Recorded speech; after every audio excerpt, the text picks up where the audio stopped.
You see it, real E-Leezy, man. Good evening. How we doing, everybody?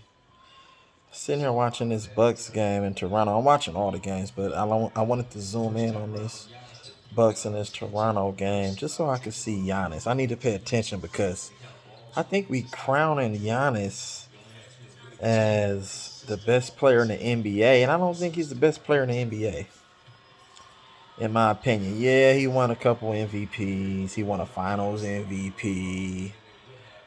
He won a couple Defensive Player of the Year awards. But when I watch him, I I don't know. He's not clutch. And we had this conversation on Ticket Channel where motherfuckers was talking about Steph Curry not being clutch. Giannis won a championship. He put up LeBron type numbers. But just like LeBron, Giannis is not clutch because he doesn't have a jumper. Just like LeBron didn't really have a jumper.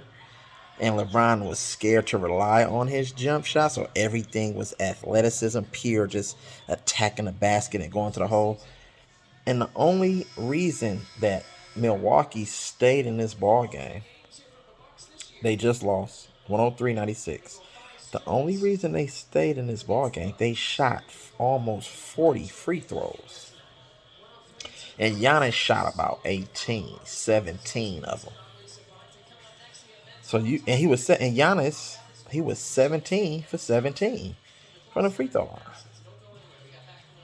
Crazy, right? Because you would think that Giannis is really not. He's only shooting 69.9% or 69.7% on the season, and he makes 17 to 17. And he probably had, I think he had about over 30. Obviously, he had to have had over 30. But if you take away more than half of them free throws, now that points drop. See, this is a numbers game, and I've been saying that. Like, the NBA knows how to protect their stars to make the NBA and make the game look good. You know what I'm saying? As long as the star motherfucking players score, you know what I'm saying? It don't matter about nothing else. And that's the one thing that I can tell, that certain teams, they're playing for numbers and they're not really playing to win the whole thing. Because we could sit here and say Steph Curry. I'm kind of going off. I wanted to just focus in on Giannis, but I want to make a point. Steph Curry is not having one of his best years offensively and shooting wise, but the team is good. So that's how you know certain teams that's playing for shit, you know what I'm saying, deeper in the season, motherfuckers don't care about them numbers and scoring like that. We could say Curry was been pressing all year because it was a year full of like breaking the record. Like, once you're trying to break a record, it throws your whole mental.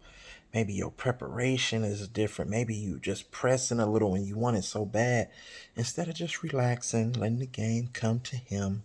You know what I'm saying? I believe that Curry will find his rhythm. He'll find his touch. He's out right now with the hand injury. Excuse me. I don't know how severe the injury is. But he took a pretty good shot and he was in pain yesterday. So I know the reporters asked him about it in the post-game press conference, but he, like he always do, he don't want to make excuses. You know what I'm saying? So he sort of kind of deflected away from the question and said he'll be all right. So, but he is out tomorrow against Minnesota with the hand injury. So we'll have to see how severe the injury is. And even if it's not really that severe, he can use this injury to really focus and get his mind right. Like, you know what I'm saying? Take some time off, still stay connected to the game, but just really just relax, take care of your body. You know what I'm saying? Watch some film, look at your mechanics and, you know what I'm saying, where you're going wrong, and see if he can get back like mentally, because this thing is mental. This game is mental, bro. If you're not there mentally, you will get, you know what I'm saying, chewed up and spit out with the rest of them. Like, real talk.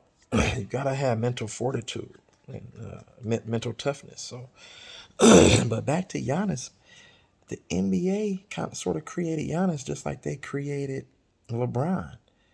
Like they're trying to make it like everything about Giannis. They're trying to make the East, their conference, sort of dominated by Giannis, just like they did with LeBron. You feel what I'm saying? So um, that's what I see.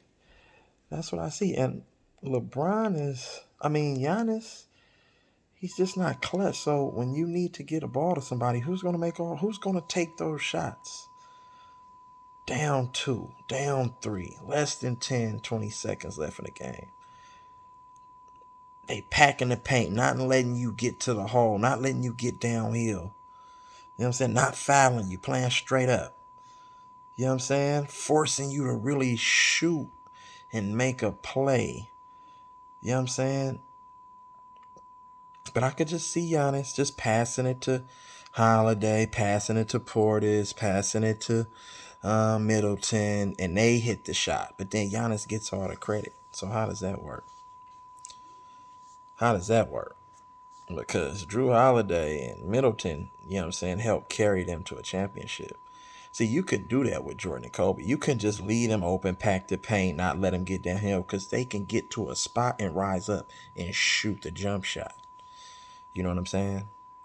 Kawhi Leonard is another person who can get to a spot and shoot the jump shot. Paul George can get to a spot and shoot the jump shot. Devin Booker can get to a spot and shoot the jump shot. And mind you that I'm naming Kevin Durant can get to a spot and shoot the jump shot. And mind you that I'm naming all like guards, shooting guards and small forwards, 6'6" and above. I'm not just talking about the smaller guards, because it'll be a little bit harder for them to get to a spot and get their shot off, because when you put length on those players, you know what I'm saying? It's sort of what's the word I'm looking for? It sort of cancels that move out for them. They won't be able to just get to a spot and rise over somebody because they're shorter, and then you have somebody with length, and then when they put their hands up, then they have like 7'2", 7'6" wingspan. So depending on who you are, so it'll make it a little bit tougher. So they might have to create by getting by their defender, drawing and kicking, um, uh, penetration, which leads to ball movement, and hopefully that pass leads to the next pass, that leads to the next pass. You know what I'm saying? That leads to the wide open shot. So, but yeah, Giannis. I don't think Giannis is that. I don't want to really hop on motherfuckers bandwagons like that. Like, you know what I'm saying? I know we say Giannis is the best. You know what I'm saying? And I like Giannis's mentality because he wants to win very bad, very bad. But I just feel that Giannis has to work on certain parts of his game. You know what I'm saying? In order to, kind of shut the critics up, like myself, who I don't think that he'll be able to take over a game, because when defenses stack the paint, you know what I'm saying? Then it'll be real tough for them to score. And I really believe that he's gonna run into issues just like he did in this Toronto game. Like it was like playoff atmosphere type of game. Each possession was value. There wasn't really that many turnovers. They were getting quality shots. They were being aggressive. They were playing defense. They were rebounding. They were attacking the basket. So, and I just noticed that we don't really talk about that part of Giannis's game still. We just give him credit because he overcame. We keep saying that. Okay, he overcame. He's building a championship winner. But then we also hear reports of him wanting to go to the Lakers. And we already know why he wanted to go to the Lakers. His brother played there, won a bubble championship. You know what I'm saying? And the market, because a lot of these players, it's all about the dollar bill. It's all about money. How marketability. He's not going to be able to do that in a small market like Milwaukee. You know what I'm saying? Just like Tony Parker, Manu Ginobili, and Tim Duncan, they really didn't make a lot of money off court. You know what I'm saying? For like endorsements and marketability and stuff like that, because it was a small market. You know what I'm saying? But I don't think they were really concerned about that. They was more concerned about winning championships. You know what I'm saying? And sort of building their resume and solidifying their legacy in the game. Like, you know what I'm saying? I think that was more important to them during that era and during that time when they made their run and had the little dynasty that San Antonio had. So, but for Giannis, I don't. I see what the NBA is trying to do. I don't necessarily think that you can say and look at Giannis and say Giannis is the face of the league, in my opinion. I don't think so. You know what I'm saying? The way Siakam and them cats was attacking him and loading up on him, if the refs wasn't just giving him and blowing the whistle for him every time he went to the hole, because he was doing a lot of elbowing. That man was throwing a lot of bowls. Like, you know what I'm saying? They didn't call no offensive fouls. But they kept calling a foul on Precious Achua, Pascal Siakam, you know what I'm saying? Ananobi, Boucher. So, but yeah, I don't think Giannis is the face of the NBA, in my opinion. Is he a great player? But the NBA has a lot of great players. But who can we honestly call the face of the league? We still have LeBron, obviously. You know what I'm saying? You got KD. You know what I'm saying? You got motherfucking Booker is coming up making a name for himself. You still got Steph, Clay. You know what I'm saying? Kyrie. Yes, James Harden. Not being the face of the league, but the catalyst to keep the league going into, you know what I'm saying, the right direction. Who are we going to be able to hand the keys to after it's not LeBron's league anymore? See, they're trying to hold on to LeBron because of the amount of money that he brings to the game. But who is that next LeBron, though? Who can we honestly say? Who can he pass the torch to? And that's the thing that I'm trying to figure out. And I don't really see nobody. We can say Jason Tatum, yeah. If Brandon Ingram can evolve. I see they was trying to do that with Zion. Because Zion just like the excitement that he brings, the highlight plays that he brings. But he's injury prone and he doesn't take care of his body. And he can't shoot, but he can dunk. Like, you know what I'm saying? So a lot of these guys come into the NBA and just can't do anything. They can't dunk. I mean, they can't shoot. They can't create shots. They can't dribble. They don't have a, you know what I'm saying, a good enough handler where they can get by defenders. It's just like they have pure raw talent and athleticism, but they're not really ready. See, Kobe came into the NBA already ready. I know he didn't get a lot of playing time early on in his career, but he was ready. He had all the moves. He can dribble. He can shoot. Mind you, in the NBA, you got to find your confidence and your rhythm, but Kobe wasn't scared to take jump shots. That's how I separate Kobe from everybody. Kobe was built different. Just a young pup. You had Shaq, Eddie Jones, and those guys over here. When the Lakers played Utah, you know what I'm saying? Way back when the Lakers played Utah, we remember that. I think 96, 97. Lakers played Utah. What did Kobe do? He airballed 3 times. He took the shot as a young pup. He wasn't scared. And airballed 3 times. And he didn't hang his head. Of course, he was frustrated and mad at himself. But he knew, he said, man, I'm putting in the work. Off season, I guarantee you this won't happen again. Next season, what happened? He came back. What? You know what I'm saying? Made an all-star team.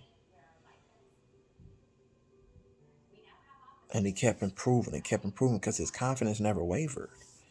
You feel me? Supreme confidence and work ethic. And he turned into what he turned into. Rest in peace. Shout out to Kobe. You feel me? Kobe Bean Bryant, man. My guy. So, a real Laker fan. Not this new age Laker fan. Organization terrible.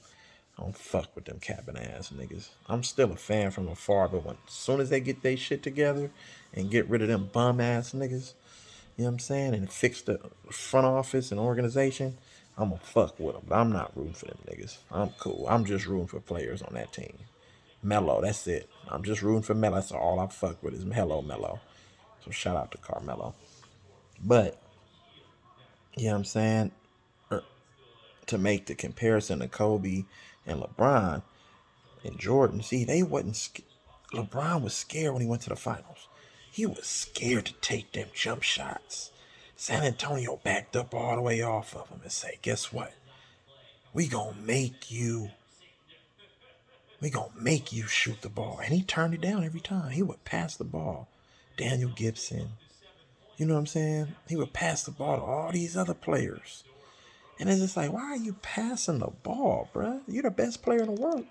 Allegedly, supposedly, right? That's why I say niggas ain't built different. And that's what I see with Giannis. See, Giannis, he's not going to take that big shot. He's going to find a way to try to get his way to the hole. And it's the same thing as LeBron, bro. Does Giannis want it a little bit more than LeBron? Yes, he does.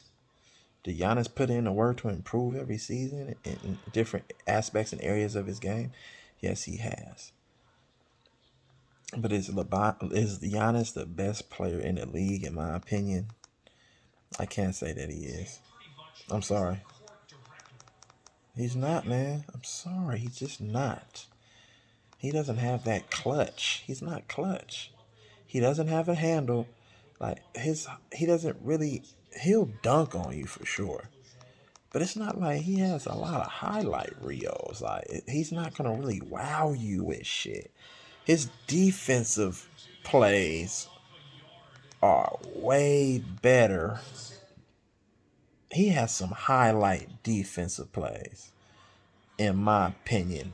Those plays kind of trump anything else. Yeah, he's had a couple dunking on people and stuff like that. He has some nice passes, but them blocks that he be getting, like head up on motherfuckers, blocking niggas dunks and shit, that's where that shit count at. That's a highlight. He's a very good defender for sure.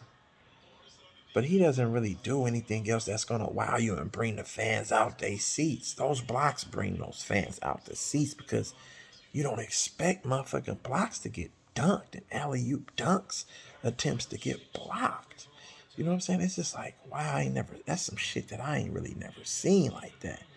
Maybe back in the day, Patrick Ewing, Lonzo Mourning, Dikembe Mutombo, Akeem Olajuwon, but not too many motherfuckers really trying to dunk on them niggas. I know Scotty got, you know what I'm saying, Patrick, and Jordan got Patrick. You feel me? And then KJ got Akeem, and then Vince Carter and Jordan got Dikembe, but shit. And then Mourning, Vince got Mourning. So, but I mean, you don't really see motherfuckers get them dunks and shit blocked like that though. So we gonna have to revisit this motherfucking Giannis as the best player in the league. And I'm not just saying that because they lost against I'm not just saying that because they lost against Toronto tonight, but I just wanted to pay attention how the possessions went down the stretch when he got the ball. How is he gonna attack? You know what I'm saying? What moves was he gonna use? You know what I'm saying? And just like I know, he proved my point. He was forcing and going downhill on everything. So I was just like, yeah. So what if this is just a regular season game? What's gonna happen in crunch time in the playoffs when they're looking at you to make a play and you know what I'm saying, take that shot? You can't be a motherfucking passing Michael Jordan or a passing Kobe. Those niggas take the shot. You can't be a motherfucking passing LeBron. Or actually, my bad, let me reverse. You do not want to be the passing LeBron. Just like LeBron, in the clutch, he always came out in a press conference. They said, "Oh, LeBron, why you didn't take the shot at the end?" Oh, because I'm an unselfish player and I believe that I just make the right basketball play. So I'm gonna make the right basketball play every time. See, that's a nigga right there who's scared when he says shit. When a nigga say shit like that, a nigga supposed to say, nigga, I live for those moments. I want the ball in the clutch down the stretch with a couple seconds on the shot clock, on the game clock. I want to be the one, you know what I'm saying, to put us over the top and close the game out. This making a right basketball play, nigga, that's the politically correct answer. We not looking for that. Excuse me. That's how I know that nigga not built like the greatest, nigga. You're not built like the greatest, nigga. What the fuck is you talking about? These niggas be on that whole case shit, bruh. That's what I be saying. Don't come out here on that whole case shit, nigga. We don't get out like that, bro. We keep it 100, nigga. You feel me, nigga? Do I gotta cock my shit, nigga, like I'm Cassidy, nigga? You feel me? Do I gotta start spitting some bars up out here, nigga? You feel me? Nigga, this what you call nigga, this what you call nigga that East Coast swag, nigga, and I ain't even from the East Coast, nigga. You feel me? Nah, let me stop playing with y'all. I'm silly, man. My bad. You know, I gotta provide a little bit of comedic relief. You know what I'm saying? So, yeah. I don't know, man. We might have to revisit this. Giannis at the best in the league, though, man. But you already know, though. You already know niggas be out here spiffy, though, nigga. You know the beer gang. Stay right, man. You feel me? Real E-Leezy, man. Real E-Leezy. You know what I'm saying? Make sure y'all like and thumbs up, share, subscribe. Do those three things, man. You know what I'm saying? Like, share, subscribe. And please drop a comment, man. Drop a comment. If you don't do nothing else, drop a comment. Because I love engaging with people. I love talking to people. I love like meeting new people. I love getting different perspectives because that's what this shit is all about, man. You provide something different. Everybody put their little seasoning on it, man. Put their mama's cooking on that shit, bruh. Shout out to motherfucking weak ass Kwame Brown, nigga. Nah, Kwame Brown, you know I fuck with you, cuz. I appreciate everything Kwame brought to the game, especially to the Lakers, nigga. I used to love that boy. Everybody used to be getting at him, though, but I fucks with him. But yeah, man. You know what I'm saying? That's my take on that, on the whole Giannis shit. Uh, I'll be back. I'll make some more shit. I know we got the Lakers and shit coming on, so I'm going to be watching some of these other teams. I'm watching Atlanta, New York right now, and I'm going to see what's up with Chicago and Boston. So I'll get back at y'all, man. You know what I'm saying? Y'all have a blessed evening. Be safe. Take care of yourself. You know what I'm saying? Take care of your immune system, man. Because what they done got out here, these chemtrails and shit that's out here, they trying to fuck with the people, man. You feel me? So take care of your immune system, man. I'm saying all that, though, but I'm hella fat, though. You feel me, though? But it's all good, though. I'm still, you know what I'm saying, trying to take care of my immune system, though. I just eat fucked up. You feel me? But that's another story for another time, though, man. Y'all have a good one. For sure.